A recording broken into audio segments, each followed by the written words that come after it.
शलोम, मेरा नाम चाय मेल्सपिन है और मैं गलील का बाशिंदा हूँ। खुशामदीद कौमों के गलील में। हम इस वक्त गलील की झील के किनारे मौजूद हैं। मुझे बड़ी खुशी है कि आपने हमारा साथ दिया। इस मुख्तसर वक्त में हमने बहुत कुछ करना है। खूबसूरत इबादत होगी, बामकसद तालीम होगी और सब कुछ सुलह व आश्ती के मौजू के तहत होगा। हम कुछ ऐसे शानदार और हैरतअंगेज़ लोगों से भी मुलाकात करेंगे जो कौमों के दरमियान पुल का किरदार अदा कर रहे हैं। और सबसे दिलचस्प पहलू ये होगा कि हम उन मकामात की सैर करेंगे जो अमूमन नज़रअंदाज किए जाते हैं और जहाँ आज भी नई दरियाफ्तें हो रही हैं, जिनकी बाज़गश्त पूरी दुनिया में सुनाई दे रही है। आपका शुक्रिया। ये निहायत दिलचस्प सफ़र होगा। तो आइए गलील के इस शानदार सफ़र का आगाज़ करते हैं।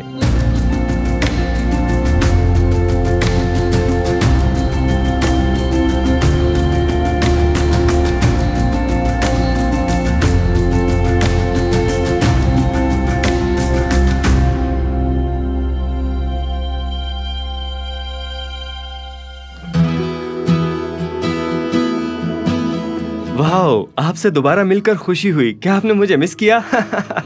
जी हाँ, बिल्कुल। ये वाकई हैरत अंगेज है। जब हम आम रास्तों से हटकर चलते हैं तो हमें वो खजाने मिलते हैं जिन्हें अक्सर हम नहीं देख पाते। मसलन मुझे नहीं लगता कि कोई यहाँ यज़राइल में आया होगा, जो कि असल मुकाम था बादशाह अखाब का और मलिका इज़ाबेल का भी। वो यहाँ रहे थे और फिर जाहिर है कि यहाँ से दूर बादशाह अखयब का एक दूसरा महल जिसे सबिस्ता कहा जाता है, वो भी तो मौजूद है, जो कि हाथी दांत का बनाया गया मशहूर था। वो भी बहुत ही अहम जगह है। मगर यहाँ पर गलील में होने से हमारे सामने इज़राइल की शानदार वादी मौजूद है। जी तो अंद्रे बताइए, क्या यही इज़राइल की वो मशहूर वादी है? यज़राइल बाइबल से ज़मीन पर हमारी आंखों के सामने तारीख के औराक खुलते हैं। ये मंजर वाकई हैरत अंगेज है। किताब मुकद्दस की किताब सलातीन हो या सहीफ़ा हज़रत सैमुएल, जब भी यज़राइल का जिक्र आता है तो ये वही जगह है। ज़ाहिर छोटी और आम सी दिखाई देने वाली ये सरजमीन दरअसल एक निहायत अहम और ईमान को ताजगी देने वाला मकाम है। आइए आगे बढ़ते हैं और जानते हैं कि किताब मुकद्दस यहाँ से हमें कौन कौन सी अबदी सच्चाइयाँ जाहिर करती है। इस सरजमीन में बहुत से राज दफन हैं जो कि बहुत से लोगों को शायद मालूम नहीं है, और आज हम लोगों को वही राज बताने जा रहे हैं। जी हाँ, मैं पूरी किताब मुकद्दस को सुलह आश्ती की कहानी के तौर देखता हूँ। और हम जो खुदा ताला के साथ सुलह में लाए गए हैं वो दरअसल सुलह के सफ़ीर हैं। और अब देखिए बादशाह उमरी को, जो अखयब का वालिद था, और उसकी फोर्निकिया की बीवी को। और अब देखते हैं कि ये दोनों किस तरह खुदा ताला से दूर हो गए, ये जुदाई कैसे बर्पा हो गई। बादशाह अखयब की बीवी इज़ाबेल, जो कि फोर्निकिया से थी, जहाँ पर कि वो मीनार था। मैंने इस बारे में सुना है कि वहाँ पर एक मीनार के ऊपर चांदी थी और सोना था, जहाँ पर वो जगह है जहाँ पर उन्होंने तमाम सोना चांदी और फिर बंदरगाह भी खो दी, जिसके कुछ वाकयात रूनुमा हुए। जी हाँ। पर उन्होंने बनी इसराइल को खुदा ताला से वाकईतन दूर कर दिया। और ये कहानी एक तरह से गमगीन भी है, तो हमें ये कहानी सुनाइए ना। जी हाँ, यही यज़राइल में इज़ाबेल की जिंदगी के आखिरी लम्हात गुजरे। इसे बाखूबी इल्म था कि उसका अंजाम करीब है। यहू बादशाह बड़ी तेजी के साथ आराम से यज़राइल की तरफ बढ़ रहा था। जी हाँ, बिल्कुल हमारे पीछे, जैसा कि आप देख सकते हैं, उस शहर की तरफ। और इज़ाबेल तब उसी मकाम पर मौजूद थी, या फिर इस मकाम पर जहाँ पर अभी हम मौजूद हैं। माहिरीन या सारे कदीमा ने यहाँ एक कदीम शहर का दरवाज़ा दरियाफ्त किया है और गालिबन गुमान है कि इसी जगह एक शाही महल भी मौजूद था। इज़ाबेल खौफ में मुब्तिला थी। वो अपने बाला खाना में गई, खुद को संवारा और खिड़की से बाहर झांकने लगी। ये रस्म किनानी बुत परस्त माबद की कहनाओं का तरीका था कि वो संघार के जरिए लोगों को बहकाती थीं। और ज़्यादातर तब के किनानी लोग बाल की और अश्तारात देवी की इबादत में मगन रहते थे। वो उन्हीं की इबादत करते थे। और देवी अश्तारात की इबादत गाह तामीर करवाने वाली और कोई नहीं बल्कि खुद इज़ाबेल ही थी। लेकिन उसके लिए ये तमाम फरेब और बनावट बेसूद साबित हुई। बिलाखिर उसे नीचे गिरा दिया गया और कुत्ते उसके जिस्म को खा गए, बिल्कुल वैसे ही जैसा खुदा के नबी ने पहले से कहा था। जी हाँ, क्या यही नहीं था जो कि पेशन गोई की गई थी कि ये अफसोस की बात है कि सुलह और आश्ती के काम में भी कुछ लोग रुकावट बनते हैं। वो लोग जो इज़ाबेल की रूह रखते हैं और नबियों के खिलाफ खड़े होते हैं, बिल्कुल जैसे हज़रत एलिया को कत्ल करने का इरादा किया गया। हालांकि हम जानते हैं कि नबियों की पेशन गोइयाँ सच पर मबनी होती हैं और आज हम उन्हें अपनी आंखों के सामने पूरा होते हुए देख सकते हैं। मगर तो वो मारने का इरादा रखती थी इन तमाम अंबिया की रूह को, और इसलिए हमारा मानना है कि अंबिया सच्चे थे और ये भी कि उनकी पेशन गोइयाँ अब पूरी हो रही हैं, हत्ता कि वो हमारी ही नजरों के सामने फल फूल भी रही हैं। अब जरा एक और नबी के बारे में सोचिए। जरा गौर कीजिए हजरत एलिया पर, जो कोहे किरमिल से बारिश बरसने से पहले बादशाह आहब के आगे दौड़ते हुए यहाँ तक पहुंचे, गोया एक मैराथन के घुड़सवार की तरह। जी हाँ। और अब हम ध्यान देते हैं एक और नबी पर। मैं बात करने वाला हूँ हजरत दाऊद। बुढ़ापे में जब उनका जिस्म सर्द रहने लगा, वो गर्मी महसूस ना कर सकते थे, तो कहा गया है कि एक नौजवान लड़की ठंडी हो जाए। वो थी अभिषेक शोरनमी। अब जरा सोचिए कि हम अभिषेक को हजरत दाऊद के पास लेकर आते हैं। उनका आपस में कोई ताल्लुक नहीं था, वो उनकी जौज में भी नहीं थी, लेकिन फिर भी कुछ ऐसा हुआ कि जिससे हजरत दाऊद खुद को जवान समझने लगे, या यूं कह लीजिए तरो ताज़ा हो गए थे वो। अगर आप मेरे पीछे गौर करें तो वहां आपको एक छोटा सा गांव नजर आ रहा होगा जो वादी के बीचों बीच है, इसे सुलाम कहते हैं। और इंजील शरीफ के दौर की बात की जाए तो वो लड़की शायद इसी गाँव की थी। आप उसे कह सकते हैं शूरनम की बेटी। और कहा जाता है कि उसकी बहन इसी इलाके में आबाद थी और उसके घर पर हजरत अलीशा आया करते थे, ताकि उसके खावन भी वहीं पर थे। उनका पूरा घर वहीं आबाद था और उनकी कोई औलाद भी नहीं थी। लेकिन एक दिन हजरत अलीशा आते हैं, उनका उस घर में आना जाना हो जाता है और वो उनके रहने के लिए जगह भी मुहैया करते हैं। वो उनसे पूछते हैं कि आपकी क्या खिदमत करें, और हर वक्त एक खादिम उनकी खिदमत में होता है। क्योंकि उसे बेटे की शायद बहुत तमन्ना थी, इसलिए उनके खावन की उम्र बहुत ज्यादा थी, तो इसीलिए हजरत अलीशा वहां फरमाते हैं, तुम्हें 9 महीने बाद एक बेटा पैदा होगा। और बेटा पैदा भी हुआ। उसका बाप यहाँ खेतों में काम किया करता था। एक दिन वो बच्चा दौड़ता हुआ अपने बाप के पास आया और वो चिल्लाने लगा कि मेरा सर, मेरा सर। वो उसको उसकी माँ के पास ले गए, वो उसे घर में ले गए और जैसे ही शाम हुई वो बच्चा अपनी जान की बाजी हार गया। उसने अपने बेटे की लाश को बालाखाना में रखा और चली गई। उसने हजरत अलीशा से इस्तफसार किया और हजरत अलीशा को मालूम ही नहीं था कि क्या हो रहा है। और यहाँ एक बहुत अच्छी कहानी मिलती है। हजरत अलीशा वापस उस गाँव में गए और जाकर उस बच्चे को दोबारा जिंदा किया।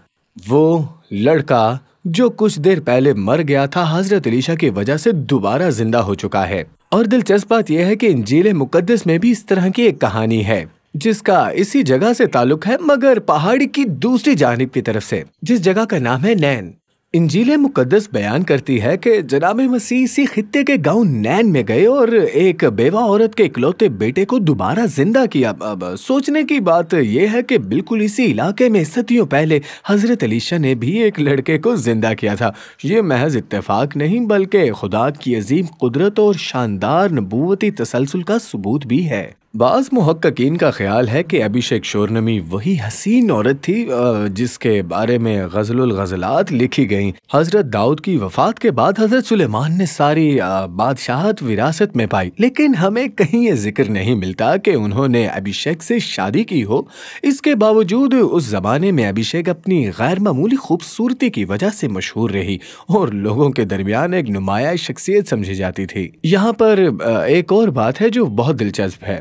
याद करें बादशाह साउल को अपनी जिंदगी के आखिरी दिनों में ये वही यजरेल के चश्मे पर अपने लश्कर के साथ डेरे डाले हुए देखा गया था। उसका दिल टूट चुका था और खुदा ताला की तरफ से कोई जवाब नहीं मिल रहा था, ना ख्वाबों में और ना ही नबियों के जरिए। मायूसी में उसने अपना भेस बदला और इंदौर की एक जादूगरनी के पास जा पहुंचा। उस औरत ने हजरत सैमुअल की रूह को हाजिर किया। हजरत सैमुअल ने कहा, तू मुझे क्यों बुलाता है? कल ही तू मेरे साथ होगा। हाँ, जब शाऊल ने ये लफ्ज़ सुने तो वो खौफ और दहशत से लर्ज़ उठा और तब उसे यकीन हो गया कि उसका अंजाम करीब है। अगले दिन फिलिस्ती लश्कर ने इस वादी को अपने डेरे और फौजियों से भर दिया। जंग में इसराइली शिकस्त खा गए और पसपा हो गए। बादशाह साउल सख्त जख्मी हुआ और नाचार होकर उसने अपनी ही तलवार पर गिरकर अपनी जिंदगी खत्म कर ली।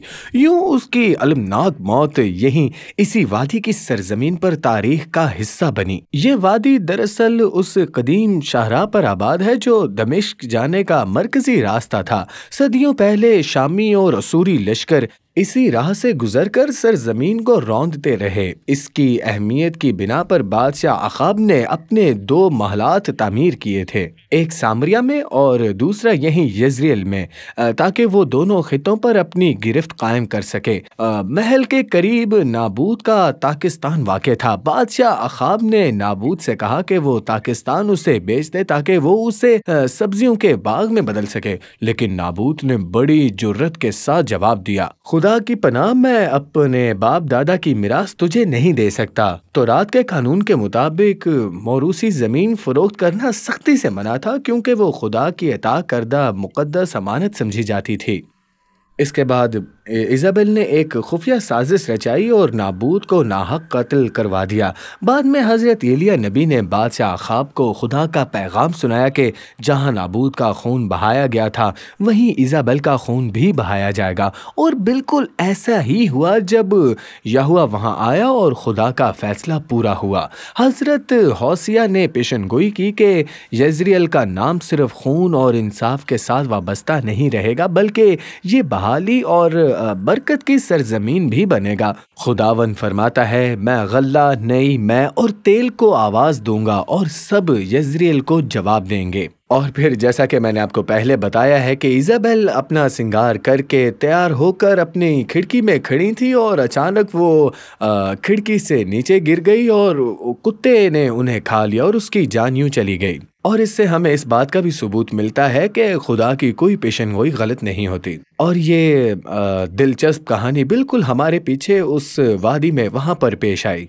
और जब आप इस कहानी के बारे में तसव्वुर करते हैं खुद को यहाँ रखने की बजाय, बल्कि उस दौर में जब ये कहानियां रूनुमा हुई, उस दौर में जब फौजें यहाँ पर गुजरा करती थीं। क्या बादशाह अखाब के महल का यहाँ होना इसलिए है क्योंकि ये उस जगह पर है जो कि दिफाई नुक्ता नज़र से दुरुस्त है, क्योंकि यहाँ से फौजें गुजरा करती, जैसे कि उस जमाने में अक्सर महल और किले हुआ करते थे? जी हाँ, अभी हम मेन हाईवे पर मौजूद हैं जो कि इन वादियों के बीचों बीच है। यानी ये यज़रियल वादी के एक कोने पर वाक़े है, जो कि ख़ास तौर पर ये रास्ता इशारा करता है मशरिक़ की समत की तरफ। जी हाँ, बराह रास्त मशरिक़ की समत की तरफ। और यहाँ से रास्ता वहाँ शुमाल की तरफ भी जाता है और दमिश्क का रास्ता यहीं हमारे पास से गुजर रहा है। अगर हम तसव्वुर करें तो किताबे मुकद्दस के दौर में तमाम असूरी फौजें यहीं से इसी रास्ते से गुजरती होंगी। वो यहाँ से आया करती होंगी और उस तरफ वहाँ पर जाती होंगी। जी हाँ, और इसराइल के बादशाह अखब के पास इस हाईवे पर 2 महल थे। उनका एक महल वहाँ समारिया की पहाड़ी पर वाक़ था और उनका दूसरा महल वो यहीं पर इसी हाईवे पर था। इसी तरह बादशाह अखब की इस्राएली हुकूमत का निज़ाम चलता था। और अभी एक और दिलचस्प बात है, बादशाह अखब की जो कहानी है वो बिल्कुल यहीं इसी जगह पर रूनुमा हुई थी। वो एक शख्स जो इस शहर में रहता था, निबात उसके बारे में कहती है, और उसके पास एक अंगूरों का बाग था। निबात का अंगूरों का बाग, जी हाँ बिल्कुल वो यहीं पर है, जैसा कि आप देख सकते हैं बिल्कुल हमारे नीचे है। मैं इतने यकीन के साथ इसलिए कह सकता हूँ क्योंकि वहाँ अगर आप देखें तो एक चश्मा है, ये यज़रियल का एक मकामी चश्मा है। तो ये चश्मा वहाँ मौजूद है। इसी की वजह से बादशाह अखाब ने निबात से कहा कि वो अंगूरों का बाग उसे बेच दे, क्योंकि वो वहाँ एक बाग बनाना चाहते हैं, मतलब सब्जियों का बाग, क्योंकि ये मेरे महल के करीब है, उसने ऐसा कहा। तो इससे हम इस बात का गुमान लगा सकते हैं कि बादशाह अखाब का महल यहीं कहीं होगा, इसी रेडियस में, ज्यादा दूर नहीं, क्योंकि पानी का चश्मा यहाँ पर है और बाग को चश्मे के जरिए ही पानी दिया जाता होगा। और इसी तरह हम निबात के बाग के पास हैं और यूं कह लीजिए कि बादशाह अखाब के महल के पास भी। जैसा कि मैंने आपको पहले भी बताया कि तब निबात ने जवाब दिया कि खुदा की पनाह, मैं ये बाग आपको जो मुझे विरासत में मिला है नहीं बेच सकता। तौरात का कानून, मतलब वो किताबे मुकद्दस का कानून, इसके खिलाफ है, कि वो सरजमीन जो आपको बाओजदाद की तरफ से विरासत में मिली हो, वो आप बेच नहीं सकते या किसी को तोहफे में नहीं दे सकते, किसी सूरत नहीं दे सकते। उसने बड़े अदब एहतराम से बादशाह अखाब से कहा, देखिए मैं ये जमीन आपको नहीं दे सकता क्योंकि ये कानून के बिल्कुल खिलाफ है और ये खुदा के कानून की भी खिलाफ वर्जी है। और तब फिर इजाबेल ने मंजर में अपनी एंट्री दी और इस शहर का मंजरनामा और दरवाजे, क्योंकि इस शहर के बहुत से दरवाजे हुआ करते थे, हमें वो दरवाजे में मिले। वो वहाँ पर दूसरी जगह पर हैं और इस शहर के कुछ दरवाजे मेरे ख्याल में वहाँ उस तरफ भी हैं। जी बिल्कुल, हमें ज़मीन की तारीख को थोड़ा और खंगालना है इस जगह को। तो ये वो गुजरगाह है जो कि बहुत सा तारीखी विरसा रखती है, जिसके बारे में बहुत जानना ज़रूरी है। और मैं हैरान रह जाता हूँ ताल्लुक को देखकर, जो कि तारीख का गलील के इस हिस्से से है और लोग अक्सर यहाँ पर घूमने आते ही नहीं है, हालांकि ये तारीख के बहुत से हिस्सों को जोड़ती है आपस में। जी हाँ, इस दिलचस्प कहानी का इख्तिताम भी बहुत दिलचस्प होने वाला है, जिसके बारे में हम कुछ देर बाद में बात करेंगे। पहले हम बात करते हैं निबात की, क्योंकि उसकी मौत पहले हो जाती है। और फिर हजरत अलीशा अखाब के पास जाते हैं और उससे कहते हैं, जिस जगह पर निबात का खून बहा है उसी जगह पर इजाबेल का भी खून बहेगा। और फिर जैसा कि आप जानते हैं, इजाबेल की मौत हो जाती है और कहानी एक दिलचस्प मोड़ पर आकर खड़ी हो जाती है। और कहानी के इस हिस्से के बारे में बहुत से नबियों ने कहा है, जहां पर यजरियल का जिक्र आता है एक बहाली के मकाम के तौर पर। वाह! जी हाँ, और फिर हजरत होसिया की गई पेशनगोई इस तरह से पूरी होती है। वादिय यजरेल खून और इंसाफ से वाबस्ता बिल्कुल नहीं रहेगी, ये बहाली और बरकत की सरजमीन बनेगी। यही तो वो मकाम है जब खुदा ताला फरमाता है, मैं इसे नए मैं और तेल को आवाज दूंगा और सब यजरेल को जवाब दे होंगे। और हम वो देख जी हाँ, बिल्कुल बिल्कुल हम देख सकते हैं कि रूनुमा किस तरह होते हैं ये वाक़यात, लेकिन बहाली का अमल कैसे आया। और हाँ, तारीख से हमें ये सबक सीखने को मिलता है कि खुदा ताला ने हमें जो ज़मीन दी है उसको किस तरह से महफूज रखना है। हाँ। और हमें इस बात पर भी पूरा पुख्ता ईमान रखना है कि खुदा ताला ने यजरेल को बहाली की सरजमीन बनाया और हम सब के लिए एक मिसाल भी बनाया है। और यजरेल का आखिर मतलब क्या है? इसराइल। जी हाँ, और यजरेल का मतलब है खुदा का बीज या खुदा का बोना। खुदा का बोना, खुदा का बीज या खुदा का पौधा जो सबके लिए फल लाएगा। तो आप यूं भी कह सकते हैं कि ये इस सरजमीन पर रहने वालों के लिए निशानी है मुफाहमत और बहाली की। और अगर आप मेरे साथ इस पूरी वादी की तरफ नजर घुमाएं तो ये बहुत जरखेज है और तकरीबन 3000 बरस बाद भी ये दोबारा से जिंदगी की तरफ बहाल हो रही है, जो अलामत है कि रूहानी बहाली के दौरान क्या होने वाला है। जी हाँ, और हम यशाया नबी के सहीफे के बाब 35 की पेशगोई को देख रहे हैं कि बेयाबान शादाब होकर गुलजार की तरह खिलेगा। आज हम देख सकते हैं कि इसराइल की खुश्क व बंजर जमीन यहाँ कौमों के गलील में, जिसे हम कौमों का गलील कह रहे हैं, यहाँ पर इफ्सियों 2 बाब भी ऐलान करता है कि वो कौमें जो पहले खुदा से बेगाना थी, ये इफ्सियों 2 बाब की 12वीं आयत है, यानी वो पहले खुदा से बेगाना थी। ये दूसरी कौमों की बात है, यानी वो बिल्कुल ही अजनबी थी और इसराइल से किए गए वादे से भी बिल्कुल बेगाना थी, उनके पास उम्मीद ना थी। अब जनाब मसीह के खून के वसीले से उसके करीब लाई गई हैं, यानी खून के वसीले वो करीब आई हैं। जब हम बात करते हैं निबात की, मौत हुई, उसका खून बहाया गया और हकीकी मैं पजल के इन तमाम पीसेस को खंगालने के लिए बहुत ही पुरजोश हूँ। जब ये एक साथ जुड़ते हैं तो आपको एक तस्वीर नजर आती है खुदा ताला की बहाली और अमनो आश्ती के नमूने की। बहाली का वो काम जिसका हम सब लोग हिस्सा भी हैं। हमारे साथ वक्त गुजार रहे और हमें ये बहुत ही गैर मामूली जगह दिखाने के लिए आपका शुक्रिया। आमीन। आपसे फिर मुलाकात होगी।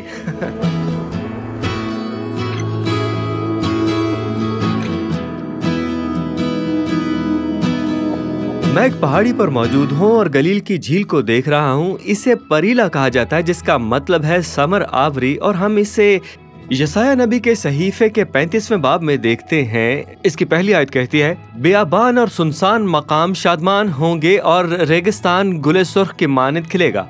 वो कसरत से खिलेगा, यही सरजमीन जो कुछ उजड़ी हुई और वीरान थी, जिसके बारे में मार्क ट्वेन जैसे सयाहों ने लिखा कि यहाँ कुछ भी नहीं उगता है, यानी ये बहुत ही खुश्क और बंजर थी। तो लॉर्ड वॉलनॉय और मार्क ट्वेन जैसे बड़े बड़े लोगों का सयाहों के तौर गुजर होता है और वो बयान करते हैं कि ये जगह जानवरों के लिए हरी भरी घास ढूंढने के लिए भी बहुत वीरान और बंजर थी, खुश्क थी।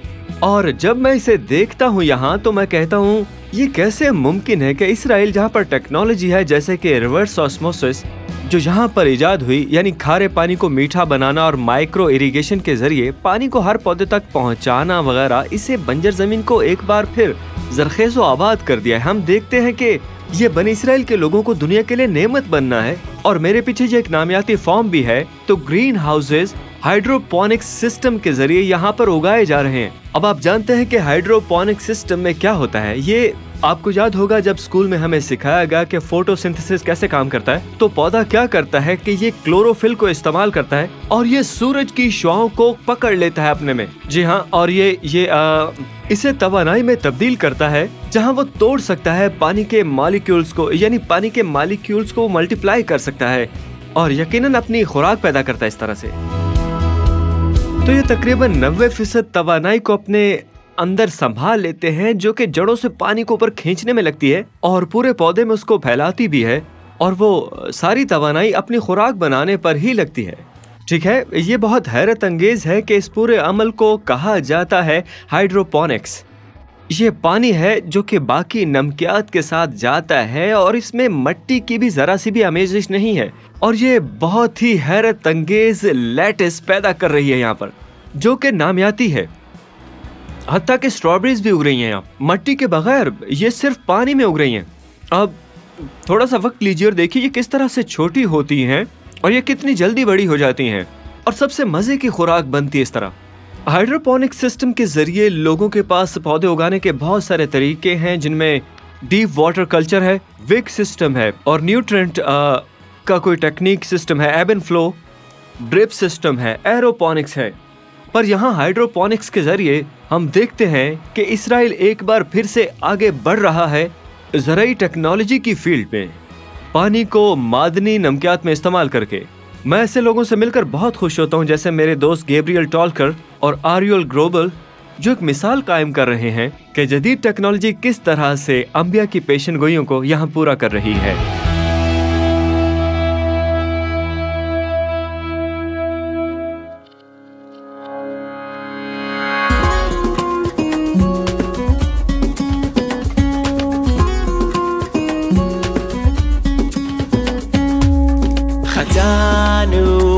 לפניך אדוני, אדוני,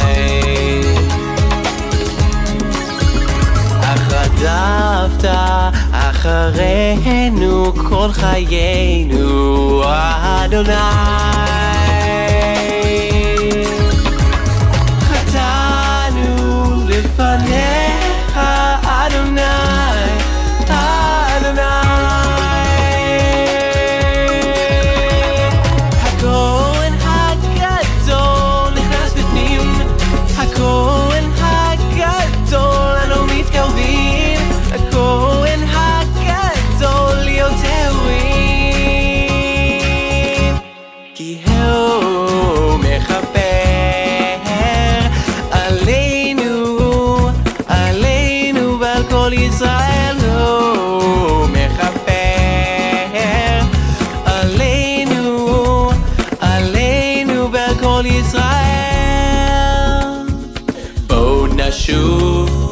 בואו נשוב אליו, אליו, בואו נשוב אליו, אליו. העתיד אינו עבר, הכל חדש, העתיד אינו עבר, הכל חדש.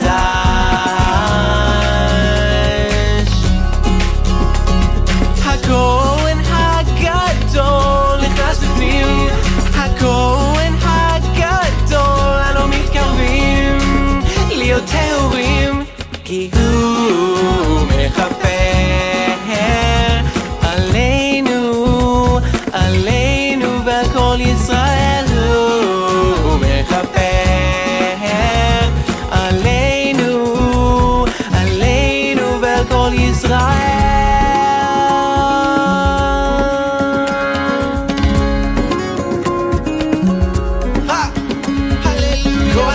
כהן הגדול, הוא יביא לנו את הכפרה. כהן הגדול, כהן הגדול, הוא יביא לנו את הכפרה. כל השבטים מתחברים ובאים, הוא יביא לנו את הכפרה. יחד עם כל הצדיקים מהעמים, הוא יביא לנו את הכפרה. כל החוטאים נקיים מבפנים, הוא יביא לנו את הכפרה. כהן הגדול, כהן הגדול, הוא יביא לנו את הכפרה. הללויה.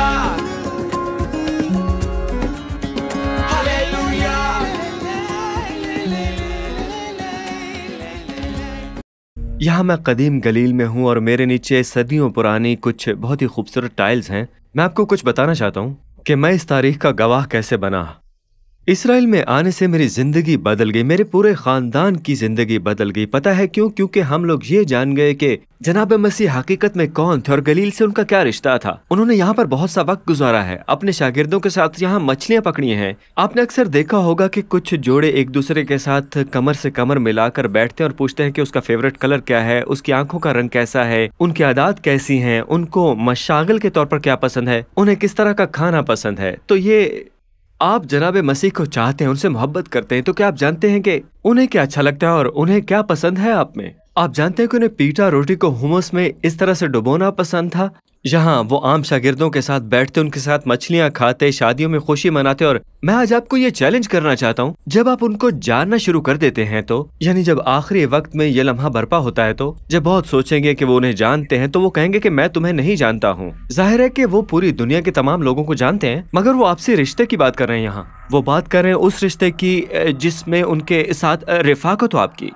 यानी वो और आप आपस में बेस्ट फ्रेंड्स हो। वो हमारे सरदार तो हैं पर वो हमारे दोस्त भी हैं। तो इसराइल आना आपके लिए एक नया सफर साबित हो सकता है, एक ऐसा सफर जो आपको उनके साथ हकीकी और गहरी रिफाकत में ले आए। ये बहुत ही मजे का सफर था ना, मुझे तो इसमें बहुत मजा आया। आपका इस सफर में सबसे कीमती लम्हा कौन सा रहा? क्या ये अनोखे रास्तों के तजुर्बात थे, या अजीम लोगों से मुलाकात जिन्होंने कौमों के बीच रिश्ता जोड़ने का बीड़ा उठाया, या फिर वो तालीम या इबादत जो कि दिल को छू जाती है? जो बात भी आपको पसंद आई हो नीचे कमेंट्स में प्लीज जरूर लिखिएगा। हम आपसे जानना चाहते हैं, क्योंकि हम जानते हैं कि आप सब यहाँ इसराइल नहीं आ सकते, मगर पता है क्या, ये सब कुछ बहुत जल्द बदलने जा रहा है और बहाली का अमल वो भी जारी होगा। तो अगर आप खुदा के इन अजीम कामों के सफर में शामिल होना चाहते हैं, हमारा साथ देना चाहते हैं, गलील की सरजमीन से आप पर बरकत जरूर नाजिल होंगी बहाली और सुलह अमन आश्ती के जरिए से। तो इसको शेयर करना शुरू कीजिए दोस्तों से, ताकि वो भी हमें ज्वाइन करें।